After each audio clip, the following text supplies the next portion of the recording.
Alright, so in this video I'm going to show you how to change the key fob for a Ford F-350 Super Duty. And this is a little bit of an older fob, so it was used from years 2011 to 2016. So if your fob looks like this is how you change the battery.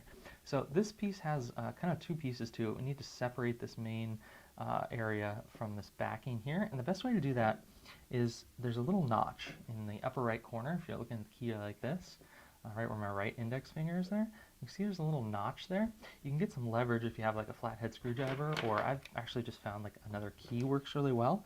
Get that in there, you can get a little bit of there, and then just twist, and you can start to get some separation between these two pieces. Same if you kind of go right where the key ring might go, and then you can separate this into two pieces.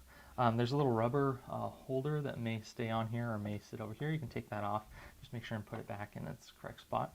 And then you can see the coin battery that we need to replace. And this will just pop right out. You can flip it over and dump it out. The battery that you need is a CR2032. It's a 3-volt coin battery. So once you have a new one of these, just make sure the positive side is facing towards you. Place it back in there, and it'll kind of bounce a little bit, but it'll stay in place there once we put the back on here. And that just pops in like this. And that's it. That's how you replace the battery on a Ford F-350 Super Duty from 2011-2016. And again, this battery is a CR2032 3-volt battery.